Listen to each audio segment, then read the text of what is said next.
ব্যক্তি থেকে পরিবার, সমাজ থেকে রাষ্ট্র, দেশ থেকে বিশ্ব, সবকিছু চালিকায় রাজনীতি। তাই রাজনীতির 10 দিক নিয়ে রাজকাহন নিবেদন করছে জিপিএইচ ইস্পাত। সাথে আছি আমি তানিয়া হারুন। গুম সহ মানবতা বিরোধী অপরাধের মামলায় সেনা হেফাজতে থাকা বাংলাদেশ সেনাবাহিনীর 15 জন কর্মকর্তাকে আজ বুধবার আদালতে হাজিরের পর কারাগারে পাঠানোর নির্দেশ দিয়েছেন আন্তর্জাতিক অপরাধ ট্রাইব্যুনাল।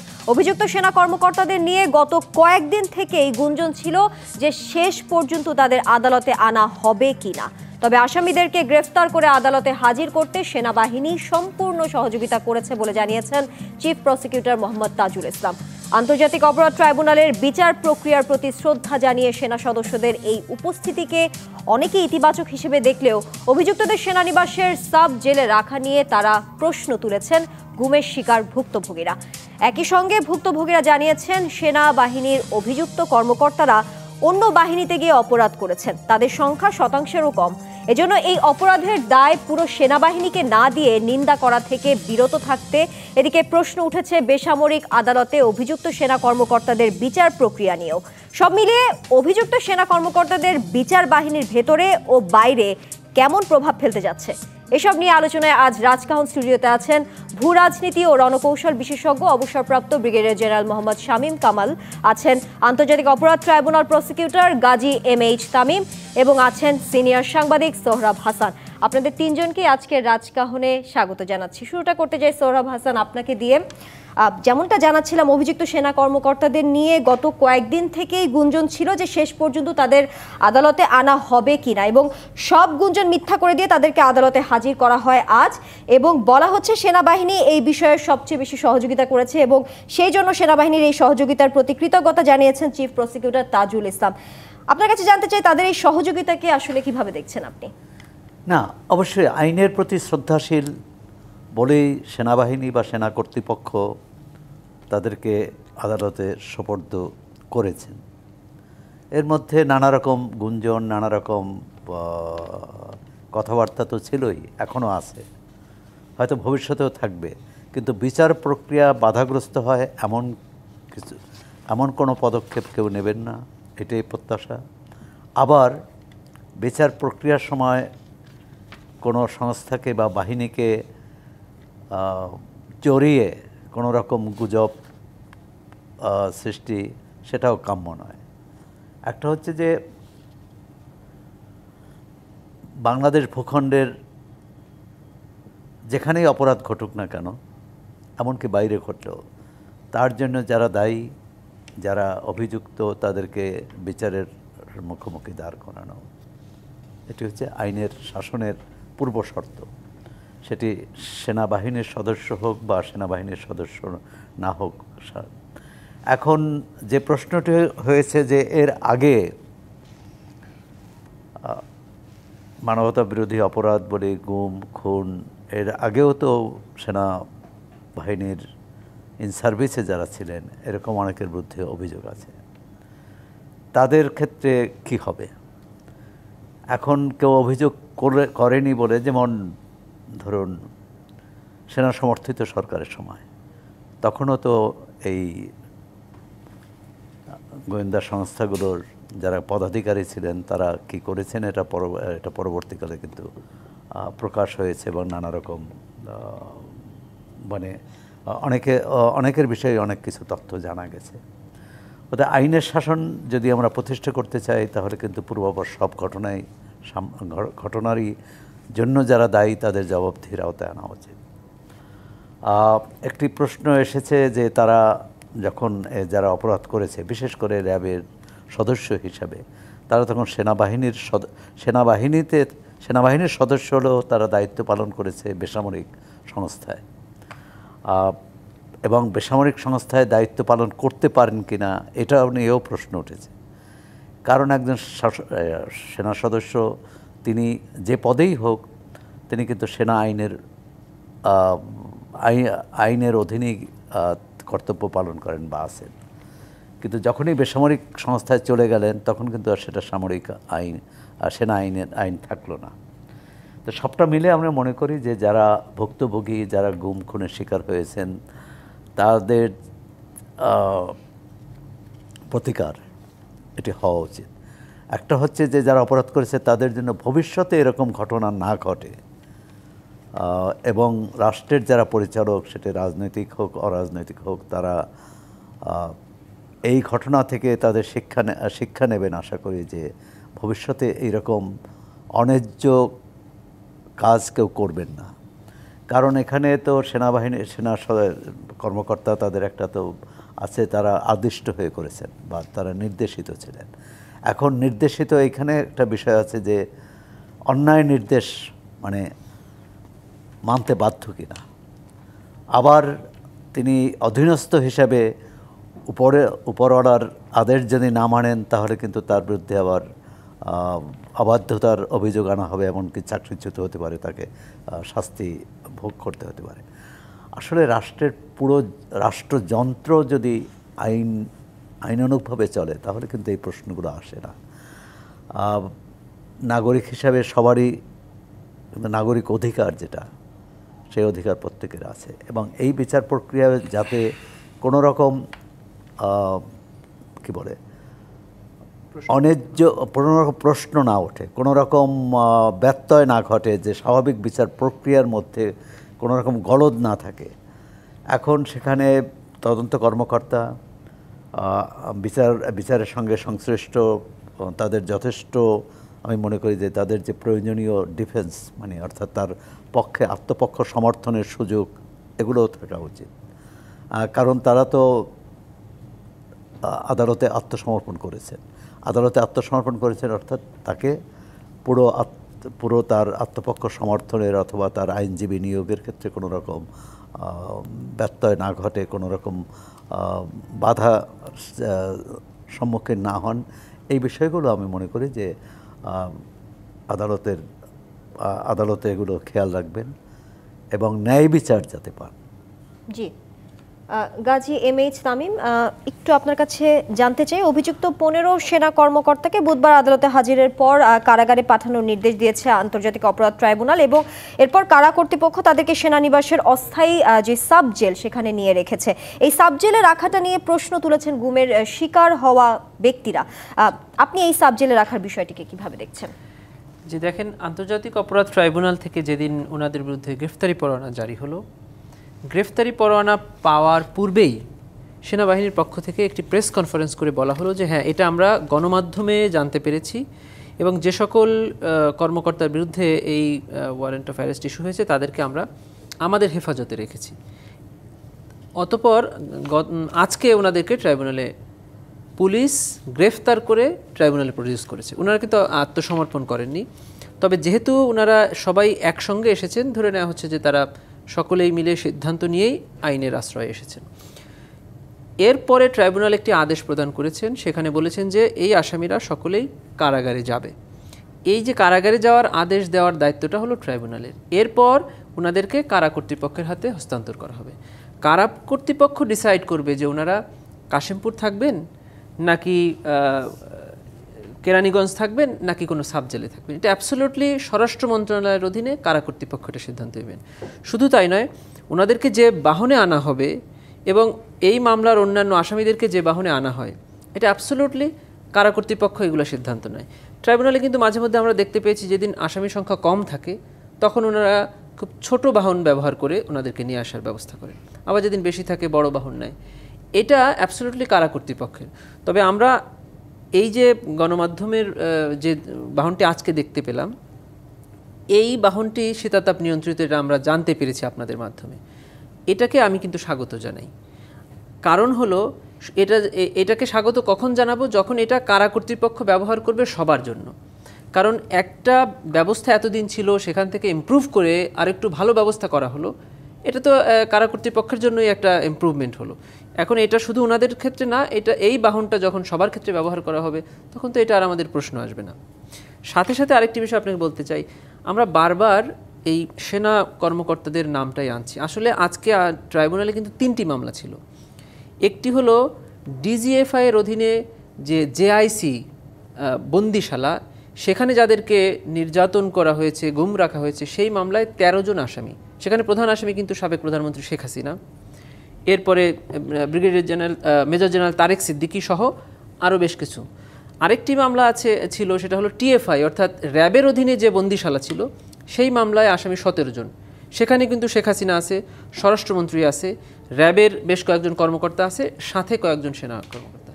আরেকটি মামলা ছিল জুলাই গণহত্যার বা গণ অভ্যুত্থানের সময় সংঘটিত রামপুরাতে যে 28 জনকে হত্যা করা হয়েছে, সেখানে রামপুরার ওসি, সেখানে ডিএমপি কমিশনার সহ বেশ কিছু পুলিশ সদস্যের সাথে 2 জন সেনা কর্মকর্তা। এই 3টি মামলার কোনোটিতেই সেনা কর্মকর্তারা সেনা কর্মকর্তা হিসেবে দায়িত্ব পালন করেনি। রামপুরাতে ওনারা বিজিবি হিসাবে দায়িত্ব পালন করেছিল জুলাই গণ অভ্যুত্থানের সময়, এবং গত 15 বছরে টিএফআইতে তারা র্যাবের এডিজি অপস মানে এডিজি অপারেশন এবং ডাইরেক্টর ইন্ট হিসাবে দায়িত্ব পালন করেছে, এবং জেআইসিতে ওনারা দায়িত্ব পালন করেছেন ডিজিএফআইয়ের কর্মকর্তা হিসেবে, যেটা ডিফেন্স মিনিস্ট্রির অধীনে, যার প্রধান হলো তৎকালীন প্রধানমন্ত্রী, র্যাবের প্রধান হলো তৎকালীন স্বরাষ্ট্রমন্ত্রী। অতএব এই যে 3টি মামলায় 3টি গ্রুপকে আজকে আনা হলো, তার মধ্যে বেশ কয়েকজন সেনা কর্মকর্তা আছেন, কেউই সেনাবাহিনীর মধ্য থেকে অপরাধটা করেনি। একটা গ্রুপ করেছেন বিজিবিতে থেকে, একটা র্যাবে থেকে, এবং একটা গ্রুপ করেছেন ডিজিএফআই থেকে। কিন্তু বারবার আমরা সেনাবাহিনী, সেনা সদস্য, সেনা কর্মকর্তা বলে এটিকে আমরা অন্যদিকে ডাইভার্ট করার চেষ্টা করছি। আপনি দেখবেন যে ট্রাইব্যুনালে কিন্তু জুলাই গণ অভ্যুত্থানের আরও বেশ কয়েকটি মামলায় সেনা কর্মকর্তাদের ট্রায়াল চলছে এখনও, তখন কিন্তু কোনো প্রশ্ন আসে নাই। শুধু তাই নয়, পাকিস্তান সেনাবাহিনীর একজন সদস্য 71-এর অভিযোগে যে মামলাগুলো ট্রাইব্যুনালে এখন আছে, সেখানেও কিন্তু একজন পাকিস্তান সেনাবাহিনীর কর্মকর্তার বিচার এখনও চলছে। সে ট্রাইব্যুনালে কিছুদিন আগে জামিন পেয়েছে অতি বৃদ্ধ হওয়ার কারণে, এবং সে কিন্তু রেগুলার ট্রাইব্যুনালে হাজিরা দিচ্ছে পাকিস্তান সেনাবাহিনী। 73-তে ইন্টারন্যাশনাল ক্রাইমস ট্রাইব্যুনাল একটা তৈরিই হয়েছিল সেনা কর্মকর্তাদের বিচারের জন্য। 2009-এ এসে তৎকালীন প্রধানমন্ত্রী এই আইনে ইন্ডিভিজুয়াল শব্দটি যুক্ত করে সিভিলিয়ানদের বিচারের ব্যবস্থা করলেন।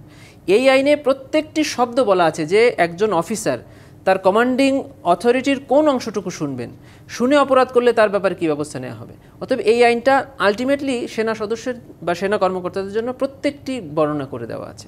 অতএব এটি আমরা যা করছি সেটা সেনাবাহিনীর জন্য না, আমরা অপরাধীদেরকে বা অভিযুক্তদের বিচার করছি। এভাবে আপনারা ব্রিগেডিয়ার জেনারেল মোহাম্মদ শামীম কামাল, নিরাপত্তা বিশ্লেষকরা বলছেন সেনাবাহিনী জাতীয় নিরাপত্তা ও সার্বভৌমত্বের প্রতীক। এই বাহিনীর কেউ কোনো অপরাধ করলে এবং সেটি তদন্ত করে আদালতে প্রমাণিত হলে তার বিচারের সুযোগ বাহিনীতেই আছে। বিষয়টি এইভাবে জনসম্মুখে আসার আগে সেনাবাহিনীর সম্মান ও মর্যাদার বিষয়ে সবার সতর্ক থাকা দরকার ছিল, এমনটা মনে করছে নিরাপত্তা বিশ্লেষকরা। এটা কি আসলে বাহিনীর মর্যাদা কিংবা সম্মানহানির কারণ হয়ে দাঁড়াচ্ছে কিনা, কি মনে হয়? জি, আপনাকে ধন্যবাদ। আজকে ডিবিসির দর্শক শ্রোতৃ মণ্ডলী এবং আজকের সহবিজ্ঞ আলোচক, না, এখানে বাহিনীর মর্যাদা ক্ষুণ্ণের আমি কোনো কিছু দেখি না, যদি সরাসরি উত্তর দিতে চাই। তবে এটার একটু আমার মনে হয় একটু ব্যাকগ্রাউন্ড একটু আলোচনা করলে অনেক কিছু ক্লিয়ার হবে। 1973-র যে আপনার ইন্টারন্যাশনাল ক্রাইমস ট্রাইব্যুনাল যেটা আছে, এটা মূলত করা হয়েছিল যুদ্ধ অপরাধ এবং মানবতা বিরোধী কর্মকাণ্ডে যারা জড়িত তাদের জন্য। সো জামাতে ইসলাম, শান্তি কমিটি, যারা আল বদর, আল শামস, তাদের জন্য এটা মূলত করা। প্রাথমিক পর্যায়ে তখন কিন্তু সশস্ত্র বাহিনীর সদস্য এখানে ইনক্লুড করা হয়নি। সশস্ত্র বাহিনীর সদস্যকে এখানে ইনক্লুড করা হয়েছে একটা অধ্যাদেশের মাধ্যমে। এখন আসেন আমরা আর্টিকেল 93(1) এবং 93(2) কোনো অধ্যাদেশ হলে এটা পরবর্তী পার্লামেন্টে যদি এটা আপনার রেটিফাই করা না হয় তাহলে পূর্ণাঙ্গ আইন হতে পারে না, রাইট? এটা কিন্তু হয়নি। দ্বিতীয়ত হলো আর্টিকেল 93(2) অনুযায়ী 60 ডেজের মধ্যে যদি রেটিফাইড না হয় এটা কিন্তু আইনি ভিত্তি থাকে না, এটা দ্বিতীয় বিষয়। এখন আসেন 6 অক্টোবর যে অধ্যাদেশটা জারি করা হলো 1973, আই থিঙ্ক 20C, এখানে 4টা ডিসকোয়ালিফিকেশন বের করা হলো। তার মধ্যে একটা হচ্ছে যে সে কোনো ধরনের বড় ধরনের পোস্ট পাবে না, মেয়রাল, পার্লামেন্ট ইলেকশন করতে পারবে না, কোনো সার্ভিসে থাকতে পারবে না, সবচেয়ে ইম্পর্টেন্ট যেটা, সে কোনো পাবলিক অফিস হোল্ড করতে পারবে না। এবং সেই দিনই কিন্তু 6 অক্টোবরই কিন্তু এটা চিফ প্রসিকিউটর বলেছেন, যে মুহূর্তে এটা পাবলিশড হলো, গ্রেপ্তারি পরোয়ানা জারি হলো, তখন আর কেউ চাকরিতে নেই বলে ধরে নিতে হবে। সো এইটা পর্যন্ত খুবই স্পষ্ট, এটা আমার যদ্দূর মনে পড়ে এরকমই একটা স্টেটমেন্ট উনি দিয়েছিলেন। কিন্তু কথা হচ্ছে যে আর্মি অ্যাক্ট 1952 অনুযায়ী এখানে একটা বড় ধরনের এই প্রজ্ঞাপনের মাধ্যমে সামরিক আইন যে কাঠামো আছে সেখানে একটা প্রচণ্ড ধরনের চ্যালেঞ্জ ছুড়ে দেওয়া হয়েছে। এখন যদি সেনাবাহিনীর চাকরি থেকে কেউ একবার চাকরিচ্যুত হলে সে আর জীবনে কখনো চাকরিতে ফিরতে পারবে না। 1952 আর্মি অ্যাক্ট যেটা আছে সেখানে 45 থেকে 47 যে ধারা আছে তাতে কিন্তু কোনো সেনাবাহিনীর কোনো অ্যাক্টিভ মেম্বার, সশস্ত্র বাহিনীর কোনো মেম্বার বাইরের কোনো কোর্টে হাজির হতে পারবে না, সেটা তার চাকরিচ্যুতির কারণ হতে পারে। এবং এটার জন্য কিন্তু সুপ্রিম সেনাবাহিনীর যে আর্মি অ্যাক্ট আছে এটার জন্য কোনো হাইকোর্ট সুপ্রিম কোর্ট দরকার নেই, এটা সংবিধান দ্বারাই প্রোটেক্টেড। এবং অতীতে অনেক বড় বড় ধরনের ঘটনা, জিয়াউর রহমান হত্যাকাণ্ড, শেখ মুজিব হত্যাকাণ্ড সহ একাধিক এটা মানে বড় বড় কাহিনী কিন্তু সেনাবাহিনীর আইনে করা হয়েছে। এখন যেহেতু ব্যাপারটা আইসিটির মাধ্যমে আসছে, অবশ্যই আমরা আইসিটিকে এখানে ধন্যবাদ জ্ঞাপনকারী যে এত জটিল একটা বিষয় তারা একটা পর্যায়ে নিয়ে আসছে। সো এখানে আমরা দেখলাম যখন এই ধরনের ঘটনা কি সেনাবাহিনীর ভিত্তিতে বা সশস্ত্র বাহিনী ঘটেনি, মার্ডার হয়নি, অনেক বড় বড় ঘটনা ঘটেছে, কিন্তু সেটা কিন্তু ওয়েল উইদিন মিলিটারি, এটা আর্মি অ্যাক্টকে দিয়ে কভার করা সম্ভব হয়েছে। আবার একইভাবে 3টা case, rape, murder and culpable homicide, এই 3টার ব্যাপারে যদি ভিকটিম মানে অসামরিক হয়, বেসামরিক হয়, তাহলে সেক্ষেত্রে কিন্তু বাংলাদেশ পেনাল কোডের ধারা অনুযায়ী তাদের বিচার করা যেতে পারে। এখন যখন এরকম একটা আন্তর্জাতিক একটা কোর্টের মাধ্যমে এটা গ্রেপ্তারি পরোয়ানা জারি করা হলো, তৎক্ষণিক সেনা সদর থেকে বলা হলো যে হ্যাঁ আমরা আইনের প্রতি শ্রদ্ধাশীল। এবং একটা কথা আমিও একজন সাবেক সেনাবাহিনী মানে কর্মকর্তা যে বলতে চাই, ন্যায্য বিচার হোক, এটা আমরা চাই। কিন্তু কথা হলো এই ন্যায্য বিচারিক প্রক্রিয়াটা কিন্তু এমন হতে হবে যেন এখানে এই পুরো পরিস্থিতি দেখুন, এখন সেনাবাহিনীকে জনগণের ভিকটিমের মুখোমুখি দাঁড় করিয়ে দেওয়া আছে। সো এটা কিন্তু একটা গভীর ষড়যন্ত্র অংশ, এটাকে বুঝতে হবে। এখন কথা হলো যে আপনি যখনই তাদেরকে এই প্রোটেকশন, এখন সাবজেল করার কি বাংলাদেশে কোনো নজির নাই? এরশাদ সাহেবকে সাবজেলে রাখা হয়েছে, মানে ফরচুনেটলি আনফর্চুনেটলি আমি এরশাদ সাহেবকে নিয়ে গিয়েছিলাম এই সাবজেলে সেই মানে 90 সালে। তো যাই হোক, সেকেন্ডলি আপনার 2 জন সাবেক প্রধানমন্ত্রীকে সাবজেলে রাখা হয়েছিল। সাবজেলে আপনার মানে সহায়ক একজনকে রাখা হয়েছিল, সেটা নিয়ে অনেক ধরনের আলোচনা, এই প্রভিশনগুলি কিন্তু আছে। এখন কথা হলো যে মূল যে প্রবলেমটা, একজন সেনাবাহিনী কর্মরত অফিসার, এটা কিন্তু কিং কমিশন, এখানে বাইরে গিয়ে করেছে ফাইন, কিন্তু এর মধ্যে যদি একজন অফিসারকে আপনি নির্দোষ পান তাহলে তার তো স্ট্যাটাস অনুযায়ী তাকে আপনি কোনোদিন চাকরিতে ফেরত আনতে পারবেন না। সো এই বিষয়গুলো একটা বড় ধরনের জটিলতা তৈরি করেছে। এখন কথা হচ্ছে যে দেখুন, আমরা বলছি যে বিচার হোক যাতে ভবিষ্যতে পুনরাবৃত্তি না ঘটে। আসলে কি পুনরাবৃত্তি ঘটবে না? কিচ্ছু হবে না। এতদিন যে 14 মাস যে গেল এই সেনাবাহিনী সংস্কার নিয়ে, গোয়েন্দা বাহিনীর সংস্কার নিয়ে কোনো কথাই উঠলো না। যে যন্ত্রটা আপনি রাখলেন, আজকে একজন জেনারেল, বাংলাদেশের ইতিহাসে আমরা 2 জন জেনারেল যে একই চিনি, একজন বিএনপির প্রতিষ্ঠাতা, মানে বহুদলীয় গণতন্ত্রের প্রবক্তা, তার কত আন্তর্জাতিক খ্যাতি সুখ্যাতি আছে, তাই না, মুক্তিযোদ্ধা। আরেকজন জিয়াউল হাসানকে আমরা দেখছি যে 1030টা হত্যাকাণ্ডের সাথে জড়িত। আপনি কোনো সংস্কার করলেন না, পরবর্তী রাজনৈতিক সরকার এসে আরেকজন জেনারেল জিয়া বের করবে যেখানে 2060টা হত্যাকাণ্ড হবে। এটা আপনারা খেয়াল করেছেন? কেন আজকে সেনাবাহিনীকে আপনি কী চান? দেশের সার্বভৌমত্ব রক্ষার জন্য সেনাবাহিনী আপনার দরকার, সশস্ত্র বাহিনী দরকার। সেখানে এই সশস্ত্র বাহিনীকে কেন আপনার বিজিবিতে পাঠাতে হবে? কেন ডিজিএফআইকে আপনার ক্যান্টনমেন্টের বাইরে কাজ করতে হবে? কোনো প্রয়োজন নাই। আপনি এই সেনাবাহিনীকে দিয়ে বিজিবি থেকে নিচ্ছেন, এই আপনি মেডিকেল কলেজে নিচ্ছেন, আপনি স্কুলে নিচ্ছেন, কলেজে নিচ্ছেন, জেলে নিচ্ছেন, সব জায়গায়। কোথায় নাই সেনাবাহিনী? তাহলে যদি রাজনৈতিক দলগুলি সেনাবাহিনীকে ব্যবহার বন্ধ করে তাহলে তো এই প্রবলেম হতো না। কিন্তু 90-এর পর থেকে সেনাবাহিনীর একটা অংশ যারা প্রফেশনালি অনেক দুর্বল হয়তো, তাদেরকে কাজে লাগিয়ে সে 90 সাল থেকে 91 সাল থেকে শুরু করে অদ্যাবধি পর্যন্ত ম্যাসিভলি একদম নেকেডলি ব্যবহার করা হচ্ছে। আমরা চাই যে সেনাবাহিনী তার নিজের কাজে ফিরে আসুক, স্বাধীনতা সার্বভৌমত্ব। এবং এই যে বিচারিক প্রক্রিয়া, আজকে যদি আপনি তাকে সিভিল কোর্টে যেতে অ্যালাউ করেন, আর্মি অ্যাক্ট ভায়োলেট করে, সবাই প্রেফার করবে সিভিল কোর্টে যেতে। একজন ডিসি সাহেব একজন পিয়নের চাকরি খেতে পারেন না। একজন এসপি সাহেবকে আপনার তার কনস্টেবলকে শাস্তি দিতে পারেন না। আজকে যদি আপনি এইটা ওপেন করে দেন আর্মি অ্যাক্টের বাইরে গিয়ে, তাহলে দেখবেন যে কোনো দিন আর সেনাবাহিনী থাকবে না। সুপিরিয়র কমান্ডটা কিন্তু ইম্পর্ট্যান্ট। আমরা ওই জলে স্থলে অন্তরিক্ষে যাওয়ার জন্য আদেশ শুনেছি, লফুল কমান্ড কি আনলফুল কমান্ড, এটা যে জিজ্ঞাসা করবে তাকে কোনোদিন র্যাবে পোস্টিং করা হবে না। সো আমাদের মধ্যে যারা অনেক ইনফেরিয়র, যারা পড়াশোনায় ভালো করতে পারে নাই, এরা দেখলাম যে র্যাবে যেতে চায়, পিজিআরে যেতে চায়, এসএসএফে যেতে চায়, ডিজিএফে যেতে। কারণটা কি জানেন? এরা তো পেশাগতভাবে উঠতে পারবে না, ওরা প্রধানমন্ত্রীর কাছে গিয়ে প্রধানমন্ত্রীকে আপা ডাকতে পারে, ইউনিফর্ম পরে পা ছুঁয়ে সালাম করতে পারে। এসব বন্ধ করেন। আপনি যদি সার্বভৌমত্ব রক্ষা করতে চান সেনাবাহিনীকে, হিল ট্যাক্সে আপনি পাঠান, হিল ট্যাক্স ইজ প্রোটেক্টেড। আজকে যদি সেনাবাহিনী সশস্ত্র বাহিনী হিল ট্যাক্সে না থাকতো, আজকে এরা বাংলাদেশ অংশ রাখতে পারতেন না। ভবিষ্যৎ আপনি নিয়ে আসেন উইথড্র করে, 1 মাসও আপনি হিল ট্যাক্স রাখতে পারবেন না। সো এই এতগুলি বড় চ্যালেঞ্জকে সামনে রেখে এই সেনাবাহিনীকে দিয়ে রাজনৈতিক দলগুলি যেভাবে নির্মমভাবে ব্যবহার করছে, সেখানে আমি মনে করি না যে ভবিষ্যতে কোনো ভালো কিছু একটি আসবে। বিরতি নিয়ে ফিরছি। জিপিএইচ ইস্পাত নিবেদিত রাজকাহন থেকে এই পর্যায়ে নিচ্ছে একটি বিরতির সঙ্গেই থাকুন। আমন্ত্রণ আরও একবার জিপিএইচ ইস্পাত নিবেদিত রাজকাহনে। সোহরাব হাসান, এই যে 15 সেনা কর্মকর্তা আওয়ামী লীগ সরকারের সময় গুমের সাথে জড়িত ছিলেন বলে অভিযোগ আনা হয়েছে, কিন্তু আসামি পক্ষের আইনজীবী জানিয়েছেন তারা নির্দোষ। বলেছেন অভিযুক্তরা অপরাধী হলে পালিয়ে যেতেন, যেভাবে শেখ হাসিনা সহ অন্যান্যরা পালিয়ে গেছেন। তিনি বলেছেন যা কিছু হয়েছে তা শেখ হাসিনা ও সাবেক স্বরাষ্ট্রমন্ত্রী আসাদুজ্জামানের নির্দেশে হয়েছে, তাদের এই ঘটনার ওপর কোনো নিয়ন্ত্রণ ছিল না। আসামি পক্ষের আইনজীবীর এই যুক্তির যৌক্তিকতা কতটা দেখছেন? এখন আদালতের আসামি পক্ষের আইনজীবী এবং সরকার পক্ষের আইনজীবী এরা তো যুক্তি পাল্টা যুক্তি দেবে, তথ্য প্রমাণ দেবে। এখন এই যুক্তি বা তার যুক্তি খণ্ডন করেই কিন্তু এটা ন্যায় বিচার নিশ্চিত হবে না। এখানে তথ্য প্রমাণ, সাক্ষ্য, এগুলো কে কতটা প্রমাণ করতে পারে। এখন একটা কী বলে সুপিরিয়র রেসপন্সিবিলিটি, মানে ঊর্ধ্বতনের যে দায়িত্ব, এই যেমন নির্দেশদাতা, হুকুমদাতা, এটাই তো আওয়ামী লীগ আমলে তো হাজার হাজার মামলা হতো বিরোধী দলের নেতা নেত্রীদের বিরুদ্ধে যে এরা হুকুমদাতা।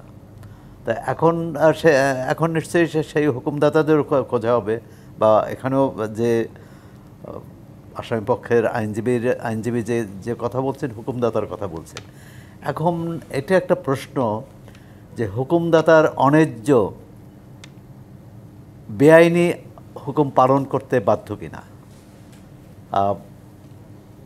হামস কামাল ভাই বললেন যে আর্মির মধ্যে যে এই যে চেইন অফ কমান্ড, সেখানে তো অধস্তন উপরস্থ যে যিনি ঊর্ধ্বতনের আদেশ অমান্য করতে পারেন না, কিন্তু একটা কোথাও না কোথাও তো বিবেক তাড়িত করা উচিত। হয়তো ঝুঁকি থাকে, চাকরিচ্যুতির ঝুঁকি থাকে, এমনকি মৃত্যুরও ঝুঁকি থাকতে পারে, কিন্তু তারপরেও আমি মনে করি যে কোথাও না কোথাও এটা থামা উচিত। কারণ ধরেন বাংলাদেশে তো সামরিক বেসামরিক এত অঘটন ঘটেছে, যেমন সেনা বিদ্রোহ, এটা তো রাষ্ট্রের বিরুদ্ধে বিদ্রোহ, মানে এটা তো রাষ্ট্রদ্রোহ। এখন সেটা তো আবার ন্যায্যতাও পেয়েছে। 15ই আগস্টে যারা রাষ্ট্রপতিকে হত্যা করলেন তারা কি ছিলেন? যদিও তাদের কয়েকজনের পরবর্তীকালে বিচার হয়েছে, সাধারণ আইনেই হয়েছে। সাধারণ আইনে হয়েছে, এবং সাধারণ আইনে হয়েছে বলে কিন্তু এটা নিয়ে বিতর্ক কম হয়েছে। পরবর্তীকালে অনেকগুলো কিন্তু বিশেষ আইনে বা বিশেষ দ্রুত বিচার আইনে বা ইত্যাদি আর্মি অ্যাক্টে হয়েছে। হ্যাঁ, শুধু এটা না, জিয়াউর রহমান হত্যা মামলায় যে কী বলে সামরিক আদালতে বিচার হলো এবং তাদের প্রায় বেশিরভাগই ফাঁসি হলো, 12 জন না 13 জন কর্মকর্তা। মানে অনেক অতীতের অনেক বিচার নিয়ে কিন্তু বিতর্ক আছে, মানে প্রশ্ন আছে। মানে আমাদের যে নিবেদন থাকবে যে এই আন্তর্জাতিক অপরাধ ট্রাইব্যুনালে যে বিচার হচ্ছে, বিচার প্রক্রিয়া নিয়ে কোনো প্রশ্ন না ওঠে, কোনো ব্যত্যয় না ঘটে, আইনের ব্যত্যয় না ঘটে। আপনি যে কথাটি বললেন যে হ্যাঁ, এটি তো এখন সাবেক প্রধানমন্ত্রীর পক্ষের যিনি আইনজীবী তিনিও কিন্তু আদালতে বলছেন যে তিনি দায়ী না, তিনি কোনো পরিকল্পনা করে হত্যা করেননি কাউকে। এটি তার বিরুদ্ধে একটি কি বলছেন, না মিথ্যা অভিযোগ, এবং আরেকটি বলছেন যে ওই যে প্রধান উপদেষ্টা যে কথাটা বলছেন এটা মেটিকুলাস ডিজাইন। এখন এটি আদালতে তো তার মক্কেলকে বাঁচানোর জন্য অনেক কথা বলবে, এর পাল্টা কি আসে, আবার পাল্টা না আসলেও আদালত তথ্য প্রমাণের ভিত্তিতে কিন্তু তিনি রায় দেবেন। হ্যাঁ, আবার এই রায়টাও আন্তর্জাতিক অপরাধ ট্রাইব্যুনালের মামলাও তো হবে, উচ্চ আদালতে তো এটা, জি, appellate division উচ্চ আদালতেও আবার এটা কিন্তু জি, গাজী এমএইচ তামিম, আপনার কাছে একটু আসতে চাই, অভিযুক্তরা গ্রেফতার হয়েছেন নাকি আত্মসমর্পণ করেছেন এই বিষয়টি নিয়ে একটি ধোঁয়াশা তৈরি হয়েছে। আসামি পক্ষের আইনজীবী ব্যারিস্টার এম সারোয়ার হোসেন বলেছেন কর্মকর্তারা স্বেচ্ছায় আত্মসমর্পণ করেছেন, প্রক্রিয়াগত কারণে হয়তো তাদের গ্রেফতার দেখানো হয়েছে, কিন্তু তারা কখনোই গ্রেফতার ছিলেন না। প্রশ্ন হলো আসলে কোনটি করেছেন, আরেকটি প্রশ্ন হলো গ্রেফতার বা আত্মসমর্পণ যেটাই হোক না কেন বিচার প্রক্রিয়ায় কি এর কোনো বাড়তি সুবিধা থাকছে কিনা? জি হ্যাঁ, যেহেতু এই বিচার প্রক্রিয়ার সাথে আমি সরাসরি যুক্ত ছিলাম এবং সকালবেলা যখন ওনাদেরকে আনা হলো আমার সামনেই ওনাদের ফরওয়ার্ডিং যেটাকে বলি, যে আসামি চালান, সেটা আমার হাতে সামনেই দেওয়া হলো। সেখানে দেখতে পেয়েছি যে পুলিশ, ক্যান্টনমেন্ট থানা পুলিশ তাদেরকে গ্রেফতার পূর্বক ট্রাইব্যুনালে হাজির করেছেন, এইভাবে লেখা আছে পেপারসে। এই পরবর্তী প্রশ্নে যাওয়ার আগে আমি আমার সহ আলোচকের দু একটা প্রশ্নের একটু অ্যান্সার দিই। সেটা হলো 1973-তে যে আইনটি করা হয়েছিল স্বাধীনের পরে, সেটি করা হয়েছিল কিন্তু মূলত সামরিক বাহিনীকে বিচার করার জন্য। আর 1972-তে কোলাবরেটরস অর্ডার অর্থাৎ দালাল আইন করা হয়েছিল, এই যে উনি যাদেরকে বললেন রাজাকার, আলবদর, আলশামসের বিচার করার জন্য। এই দুটি আইনটা করা হলো দুই কারণে, উনি এটা একটু করছে। আরেকটা সংশোধন আমি করছি, সেটা হলো আর্মি আইন কনস্টিটিউশন দ্বারা প্রোটেক্টেড না, কনস্টিটিউশনে এমন কোনো ধারা নেই যেটা এটা বলা, বরং ইন্টারন্যাশনাল ক্রাইমস ট্রাইব্যুনাল কনস্টিটিউশন দ্বারা প্রোটেক্টেড। 73-তে ইন্টারন্যাশনাল ক্রাইমস ট্রাইব্যুনাল আইনটা করার পরে সংবিধানের প্রথম সংশোধনী করে আর্টিকেল 47(3) অ্যান্ড আর্টিকেল 47A সংযুক্ত করে বলা হলো সংবিধানের সাথে সাংঘর্ষিক দেশে প্রচলিত সকল আইন বাতিল হবে, সংবিধান প্রিভেল করবে। কিন্তু সংবিধানের সাথে যদি মানবতা বিরোধী অপরাধের অভিযোগে কোনো আইন প্রণয়ন হয়, সেই আইন যদি সাংঘর্ষিক হয় তবে সেই আইন প্রিভেল করবে, সংবিধান সেখানে সাইলেন্ট থাকবে। অতএব এই আইনকে এতটাই প্রাধান্য দেওয়া হয়েছিল 73-তে, সেই আইন এখনও বলবৎ আছে, সেই আর্টিকেলগুলো এখনও সংবিধানে আছে। এরপরে যেটা বলছি, চেইন অফ কমান্ড ফলো করলে কি হবে, এটিও এই আইনে বলা আছে। সেকশন 5-এ বলা আছে যদি কোনো কমান্ডার তার সাবঅর্ডিনেটকে এই ধরনের অফেন্স করার জন্য অর্ডার দেয়, কোর্ট এটাকে বিবেচনা করবেন এবং তার শাস্তি প্রদানের ক্ষেত্রে তাকে মিটিগেটিং ফ্যাক্টর হিসেবে বিবেচনা করবেন। এটি এই আইনে আছে, কারণ এটি হলো এই সামরিক হোক অথবা কোনো ল এনফোর্সিং এজেন্সি যারা আছে, এরকম একটা সুশৃঙ্খল ফোর্সদের বিচারের জন্য এটি মূলত তৈরি করা হয়েছিল। পরবর্তীতে সিভিলিয়ানদের এই সুযোগগুলো দেওয়া হয়েছে। আপনি আরেকটি প্রশ্ন করেছিলেন যে এই গ্রেফতার হওয়া বা সারেন্ডার হওয়ার ক্ষেত্রে বিচারিক কোনো ফেলে না, তবে ওনারা যেভাবে হাজির হয়েছেন আদালতে, এই যে একসাথে হাজির হওয়াটা কিন্তু আসলে প্রমাণ করে যে ওনারা সবাই সিদ্ধান্ত নিয়ে আইনের আশ্রয়ে এসেছেন। পেপারসে আমরা দেখতে পাচ্ছি গ্রেফতার হওয়া। এখন যেটা আমরা বারবার বলবো সেটা হলো এই ট্রাইব্যুনালের বিচার স্বচ্ছতা দেখানোর জন্য বাংলাদেশের একমাত্র আইন যেটা ব্রডকাস্ট করা যায়, যেটা লাইভ করা যায়, এখানে সাক্ষ্য উপস্থাপন হচ্ছে, যুক্তিতর্ক উপস্থাপন হচ্ছে, আমরা যখন ফর্মাল চার্জ প্লেস করছি তখন আমরা লাইভ করছি, পরে রেকর্ডেডটা হচ্ছে, বারবার বাইরে এসে আমরা মিডিয়াতে বলছি যে আজকে এটা হয়েছে। এটা কেন করছি? এটা করছি শুধু ন্যায় বিচার করলে হবে না, ন্যায় বিচার যে হচ্ছে সেটা মানুষকে জানাতে হবে। আর আর্মি অ্যাক্টের বিচার আর আমাদের আইনের বিচারের সর্বোচ্চ পার্থক্য হলো যে এই যে অফেন্সটা হয়েছে, ইনফোর্স ডিসঅ্যাপিয়ারেন্স এবং মার্ডার, এইগুলার বিস্তারিত সংজ্ঞা আমাদের আইনে আছে এবং আমাদের আইনে একটা জিনিস বলা আছে যে এই সকল procedure and mode of liability আমরা নিব হলো আইসিসি থেকে, রোম স্ট্যাটিউট থেকে, যেটা ইন্টারন্যাশনাল ক্রিমিনাল কোর্টে ব্যবহৃত হয়, যেটা বাংলাদেশের আর কোনো আইনে এই বিস্তারিত ব্যাখ্যা নাই। এর জন্য এই অপরাধগুলোর জন্য বেস্ট এবং একমাত্র আইনই হলো international crime. Brigadier general Mohammad Shamim Kamal, প্রয়াত মীর কাশেম আলীর ছেলে ব্যারিস্টার আরমান বলেছেন একজন ভুক্তভোগী হিসেবে তার আশাবাদ দেশপ্রেমিক সেনা সদস্যদের যেন আর কেউ জনগণের মুখোমুখি দাঁড় করাতে না পারে, এই বিচারের মাধ্যমে তা নিশ্চিত করার আহ্বান তার। বিচারে কি তা নিশ্চিত করা যাবে কিনা? বিচারে হয়তোবা যে প্রকৃত অপরাধী তার শাস্তি নিশ্চিত করা যেতে পারে, কিন্তু আমি গ্যারান্টি দিয়ে বলতে পারি এই প্রক্রিয়া ফিরবেই। আপনি আজকে সমস্ত রাজনৈতিক দল, দেশ এরকম একটা গিরিখাতের মধ্যে পৌঁছে গেল, সেনাবাহিনীর সংস্কারের কথা কেন বলছেন না? সেনাবাহিনীকে রাজনৈতিকভাবে ব্যবহার জন্য করতে না পারে তার ব্যবস্থা কেন কথা বলছেন না? বিডিআর মিউটিনি যে হলো সেখানে আপনার অনেকগুলি রিকমেন্ডেশন ছিল, কীরকম চাল ডালের ব্যবসা করা যাবে না, অফিসারদেরকে এই করা যাবে না, এই কথা। এইটাই কি বিডিআর মিউটিনি আর একটা মিউটিনি ঠেকাতে পারে না। আমি একইভাবে বললাম যে সংস্কার করতে হলে আপনি জানেন যে একজন মেজরকে লেফটেন্যান্ট কর্নেল হওয়ার জন্য তার ক্লিয়ারেন্স, নিরাপত্তা ছাড়পত্র নিতে হয়। নিরাপত্তা ছাড়পত্র নামে একটা হাস্যকর একটা জিনিস আছে আমাদের আর্মিতে। এটা শুরু হয়েছে 90-র পরে। বিএনপির সময় যদি কোনো আওয়ামী পরিবারের ছেলে অফিসার হয় সে জীবনে নিরাপত্তা ছাড়পত্র পাবে না। আবার যখন আওয়ামী লীগের সময় ছিল তখন বিএনপি জামাতের কেউ কখনো প্রমোশন পাবে না। এইটা কি নিরাপত্তা ছাড়পত্র? তাহলে কথা হচ্ছে যে আপনি রাজনৈতিকভাবে ব্যবহার করবেন আর আপনি সেখানে চাইবেন না।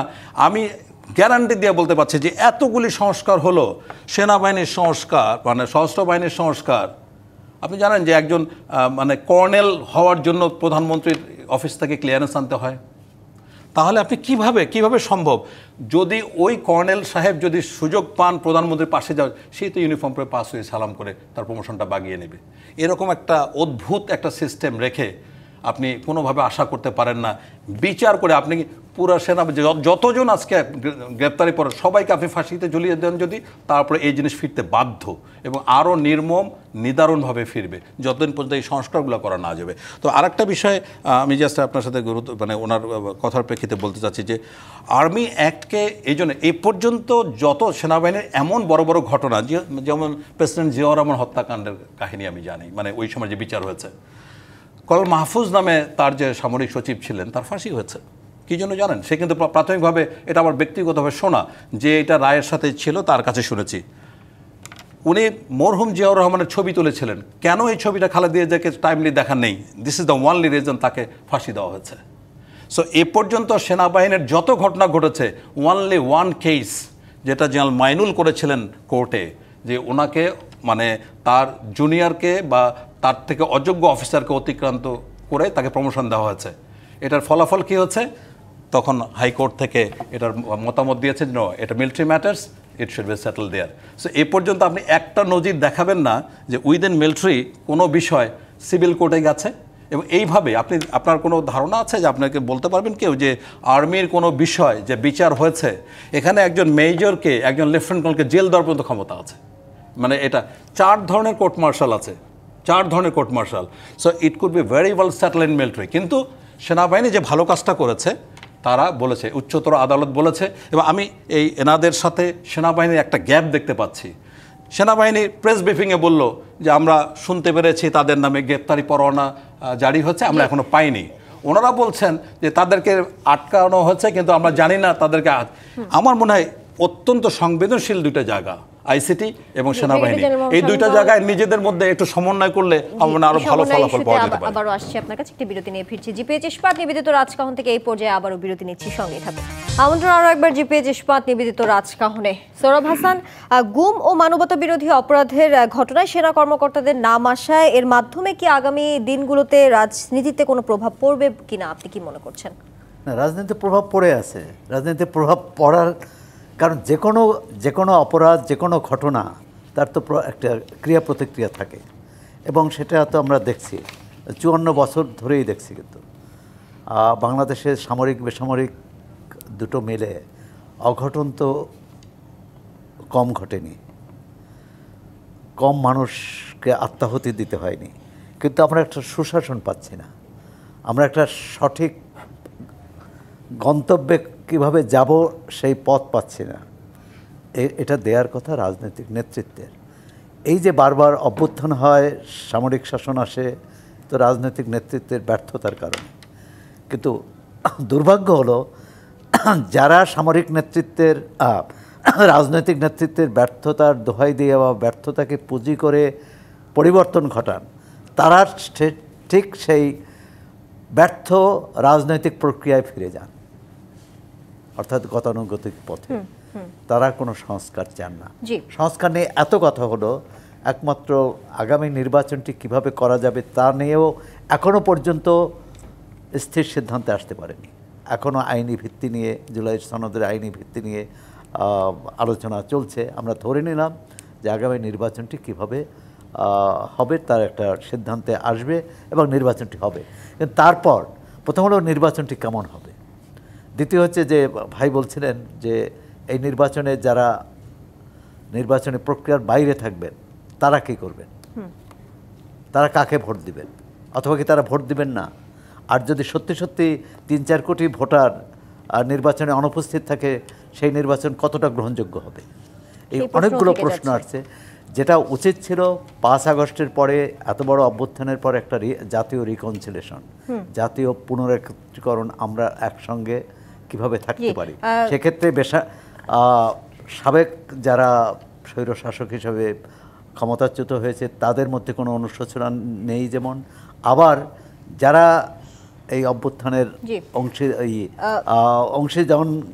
অংশীজন তারাও রাষ্ট্রটি কীভাবে পরিচালনা করবেন সে ব্যাপারে তাদের সুনির্দিষ্ট পথরেখা আছে বলে মনে হয় না। জি, গাজী এমএইচ তামিম, আলোচিত নারায়ণগঞ্জের 7 খুনের ঘটনায় যারা জড়িত ছিলেন সেনা কর্মকর্তাদের বিচার সাধারণ আদালতে হওয়ার নজির থাকলেও সাবেক কয়েকজন সেনা কর্মকর্তা সামরিক আইনে যে কোনো ধরনের অপরাধের বিচারের সুযোগ রয়েছে এবং সেই কারণেই তারা কেউ কেউ মনে করেন বিষয়টি যেভাবে জনসম্মুখে এসেছে তা সামরিক বাহিনীর মর্যাদা ও সম্মানের সাথে যায়নি। সেই হিসেবে ট্রাইব্যুনালের মাধ্যমে বিচারকে আপনি কিভাবে দেখছেন বা কি বলবেন? ছোট করে বলি, সেটা হলো crimes against humanity and isolated crime, যেটা ক্রাইমস আন্ডার পেনাল ল, এটার মধ্যে একটা পার্থক্য আছে। একটা মানুষ কাউকে খুন করলো বা অ্যাবডাক্ট করলো, কনফাইন করলো, টর্চার করলো, এগুলো আমাদের দণ্ডবিধির একটি অপরাধ। সেটার বিচারের জন্য আমাদের বাংলাদেশে আদালত আছে, অথবা আর্মি অ্যাক্টে তারা তাদের অফিসারকে বিচার করতে পারে। কিন্তু যখন একটা অপরাধ সিস্টেম ক্রাইম হয়, এটা ওয়াইড স্প্রেডলি সারা দেশে ছড়িয়ে পড়ে, তখনই কেবল এটি আন্তর্জাতিক অপরাধ ট্রাইব্যুনালের অধীনে মানবতা বিরোধী অপরাধে পরিণত হয়। জুলাইতে যেটা হয়েছে ঢাকাতে সংগঠিত হয়ে সারা দেশে ছড়িয়েছে। 15 বছরে যেটা হয়েছে যে নির্দিষ্ট একটি গোষ্ঠীকে, যারা ভিন্ন মতাবলম্বী অথবা ভিন্ন রাজনৈতিক আদর্শের লোক, তাদেরকে বেছে বেছে তুলে আনা হয়েছে, অথবা যারা ইসলামিস্ট তাদেরকে বেছে বেছে তুলে এনে গুম করা হয়েছে। এগুলো হলো সিস্টেম ক্রাইম। এবং এই যে গুম করা হয়েছে এর একটা প্যাটার্ন ছিল, একটা সিস্টেম ছিল। একটি গ্রুপ একে ধরতো, 3টি বা 4টি গ্রুপের হাতে এটা সাইকেলিং করতো, লাস্টে গিয়ে 4th গ্রুপ বা 3rd গ্রুপের কাছে গিয়ে তারা কনফাইন হতো, নির্যাতন হতো। এবং সবগুলো অপরাধের এবং এটা ছিল একই প্যাটার্নে। এই যখন সিমিলার প্যাটার্নে কোনো অপরাধ হয় তখন ওই সাধারণ অপরাধটা সিস্টেম ক্রাইম হয়ে যায়। আর সিস্টেম ক্রাইম হলে সেটি মানবতা বিরোধী অপরাধ, যার কারণে এই আইনে বিচার হবে। কামালের কাছে যেতে চাই। জাতিসংঘ শান্তিরক্ষী মিশনে অবদান রেখে সশস্ত্র বাহিনী যে ভাবমূর্তি তৈরি করছে সেখানেও নেতিবাচক প্রভাব ফেলার কথা অনেকে বলছেন, এমন কি কোনো সম্ভাবনা দেখছেন? জি, এমন একটা সম্ভাবনা আছে। জাতিসংঘ মিশনে আমাদের একটা নেগেটিভ ভাবমূর্তি হচ্ছে এরকম যে এটা প্রিস্ট আর্মি, এটা হলো সিরিমোনিয়াল আর্মি, কোনো কাজ পারে না, এই ধরনের বদনাম ছিল। তবে এই বিচারের মাধ্যমে আমরা কোনোভাবেই বিচার ব্যাহত হোক, ন্যায্যতা মানে থাকবে না, এটা আমরা বলছি না। তো এর মাধ্যমে আন্তর্জাতিক মিডিয়ার কিন্তু অলরেডি নিউ ইয়র্ক টাইমসে, গার্ডিয়ানে এই বিষয়টা কিন্তু আসছে, আলোচিত হচ্ছে, আমি দেখেছি, খেয়াল করেছি। সো এই জায়গাটাতে একটা নতুন একটা স্টিগমা লাগবে যে এটা একটা কিলার আর্মি, এদের জেনারেল আছে যারা হাজার হাজার কিলিং করতে পারে। সো এটা আমাদেরকে একটা ব্যাটল ফাইট করতে হবে, কোনো সন্দেহ নাই। এবং এটার জন্য এটা কিন্তু একটা স্ট্র্যাটেজিক ইস্যু, এটা কিন্তু জাতীয় একটা ক্ষতি। বাট যাই হোক, এটার পাশাপাশি আমি একটা সেনাবাহিনী, সশস্ত্র বাহিনী এখনই উচিত তাদের দাবি তোলার জন্য যে তারা কখনো বিজিবিতে যাবে না, তারা কোনো র্যাবে যাবে না। Let the business to B with the civilians. তাদের কাজ স্বাধীনতা, সার্বভৌমত্ব, পার্বত্য চট্টগ্রাম, এটার মধ্যে সীমিত থাকবে। যতদিন এটা বন্ধ করতে না পারবেন ততদিন পর্যন্ত সেনাবাহিনীর এই মানে কতিপয় মানুষের দানব হওয়াটা আপনি ঠেকাতে পারবেন না। এটা এই ব্যাপারে আমি নিশ্চিত। তবে এখানে আরেকটা কথা যদি আমাকে 30 সেকেন্ড সময় দেন, অগস্টা পিনোসের একটা উদাহরণ দেই। সামনে যে ঘটনা জটিলতাগুলো আসছে, এই যে সর্বপর্যায়ে যারা স্বীকৃত, সময় স্বল্পতার কারণে আমাদের একটু শেষ করতে হচ্ছে আজকের মতো। ফিরবো আবারও আলোচনায় আরেকদিন। আজকের মতো বিদায় নিচ্ছি। জি পেজ ইস্পাত নিবেদন রাজকাহন থেকে। ধন্যবাদ সবাইকে।